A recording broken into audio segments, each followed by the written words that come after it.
को सबसे पहले तो अभिनंदन कि आपको उभाटा से टिकट मिल गया। गोरेगांव की बहुत सारी उलझनों के बाद आपको ये टिकट मिला, इसके बारे में आप क्या कहना चाहेंगे और कौन कौन से पक्ष आपके साथ जुड़े हैं और किस तरह की आपके चुनाव की तैयारी है?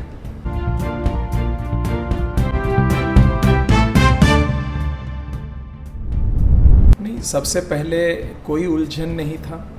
देखिए, जब एक पक्ष जब युति में लड़ती है तब हर पक्ष के नेताओं को, पदाधिकारियों को ये हक होता है कि वो अपने अपने पक्ष के पास अपने पक्ष के लिए उस जगह के लिए उम्मीदवारी मांगे। ये सबका हक है और उस हक के तहत अगर मेरे मित्र पक्षों में से किसी ने अगर दावेदारी की थी तो ये मैं उनका हक समझता हूँ। कोई उलझन नहीं थी।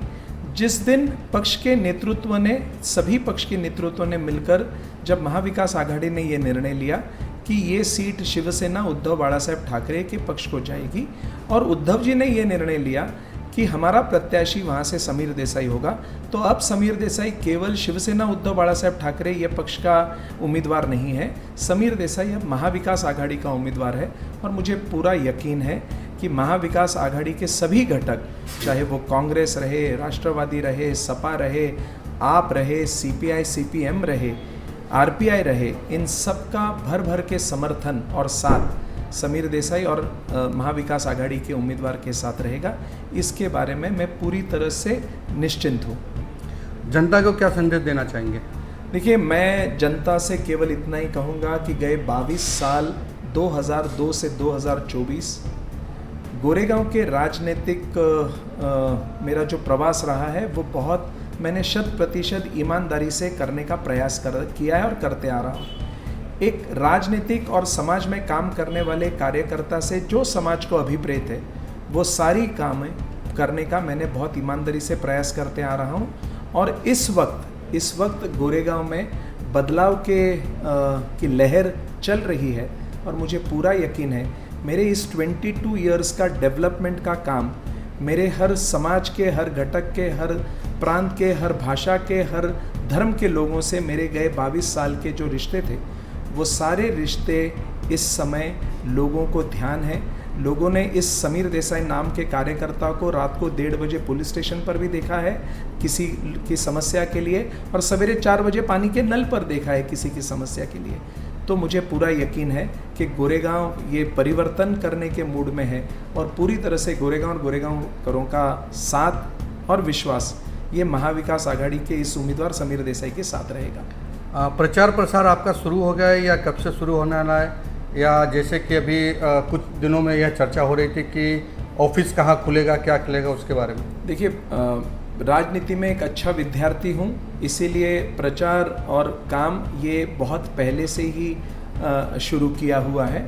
और जैसे ही 28 तारीख को हम फॉर्म भरेंगे और फॉर्म भरने के पश्चात सारे ही महाविकास आघाड़ी के मेरे साथी और हम सब मिलकर पूरे गोरेगांव में ये प्रचार करेंगे। हर एक मेरा साथी इस प्रचार में, इस चुनाव में, इस लड़ाई में मेरे कंधे से कंधा मिलाकर काम करेगा, ऐसा मेरा पूरा विश्वास है।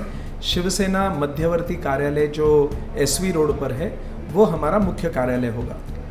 पिछले साल जो कि लोकसभा का चुनाव था उसमें परसेंटेज वाइज अगर देखने आए तो आपकी पार्टी को परसेंटेज थोड़ा कम था, तो अब की बार आपको क्या लगता है कि परसेंटेज वही रहेगा या बढ़ेगा या क्या लीड मिलने वाली है? देखिए, ऐसा है कि हर चुनाव का परिप्रेक्ष्य, लोगों का नज़रिया ये अलग होता है। हर चुनाव अपने अपने तरीके से कुछ उसमें नया लाता है और हर चुनाव को अलग नज़रिए से ही देखना चाहिए। एक राजनीतिक विद्यार्थी की तरह से मैं अगर जवाब दूं तो जितने बड़े चुनाव होते हैं उम्मीदवार का महत्व उसमें कम रहता है। चुनाव जैसे जैसे छोटे होते जाते हैं उम्मीदवार का महत्व बढ़ते रहता है। इसीलिए इस चुनाव में गोरेगांव और गोरेगांवकर वासी दोनों ही उम्मीदवार या जितने उम्मीदवार खड़े हैं उन सबको अपनी अपनी कसौटी पर उतारेंगे और मुझे पूर्ण विश्वास है कि गोरेगांवकर मुझे किसी भी कसौटी पर उतारे मैं उसमें बहुत अच्छे अंक से उत्तीर्ण होऊंगा, इसका मुझे पूरा विश्वास है। इसके लिए इस चुनाव में मेरे पार्टी का जो भी मेरे पार्टी का कंट्रीब्यूशन है या मेरे पार्टी का गुडविल और समीर देसाई एक कार्यकर्ता करके समीर देसाई का गुडविल ये निश्चित रूप पे हमें विजयश्री दिलाएगा, इसमें तिल भी शंका नहीं है। आपके विपक्ष में जो विरोधी में है वो 10 साल के आमदार, प्रभात समिति वगैरह रह चुका और एक बड़ी पार्टी की वो पदाधिकारी भी रह चुकी है। इनके सामने आपको चुनाव लड़ना आसान दिख रहा है? देखिए, मैं फिर कहता हूं कि मैं किसी भी चुनाव को आसान नहीं समझता। हर चुनाव एक चुनौती है और ये चुनौती लेने के लिए हम तैयार हैं। मुझे मेरे विपक्ष के, मेरे प्रतिद्वंदियों के ऊपर आलोचना नहीं करनी है, क्योंकि किसी को छोटा बताकर मुझे बड़ा दिखाना, ये मेरी संस्कृति इस चीज़ की मुझे इजाज़त नहीं देती। लेकिन आप मुझे एक बात बताइए कि एक सांसद या आमदार या खास नगर सेवक को हम जब चुनकर देते हैं तो माफक अपेक्षा यही रखते हैं कि ये आमदार, ये खासदार, ये नगर सेवक हमारे विषय, ये उस सदन में जाकर, जिस सदन में हमें उन्हें भेजा है, उस सदन में जाकर हमारी बात रखेगा।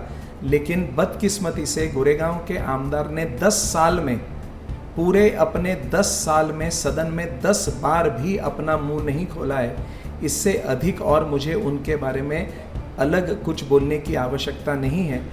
जो व्यक्ति अपने विषयों को 10 बार भी, इस मुंबई और गोरेगांव के विषयों को 10 बार भी 10 साल में अगर वो नहीं रखते हैं, तो मैं समझता हूँ कि अब समय आया है कि गोरेगांव अपनी आवाज़ और अपनी बुलंद आवाज़ ये सदन पर भेजेगी और उस कार्यकर्ता का नाम समीर देसाई होगा, जो महाविकास आघाड़ी का उम्मीदवार है। आपके माध्यम से मैं गोरेगांव के सभी मतदारों को ये विनती करता हूँ कि बुधवार 20 नवंबर 2024 इस दिन अपने अपने घर से जाकर वोट करना, ये आपका हक भी है और आपका फ़र्ज़ भी है। इस हक और फ़र्ज़ को आप बखूबी निभाओगे, ऐसा पूर्ण विश्वास करता हूँ। आप भारी संख्या में जाकर आप मतदान करें और समीर देसाई को आशीर्वाद दे, महाविकास आघाड़ी को आशीर्वाद दे। मेरी निशानी मशाल है, ये कृपा करके याद रखें। आप सबको बहुत बहुत आभार और दीपावली की आपको सबको बहुत सारी शुभकामनाएं।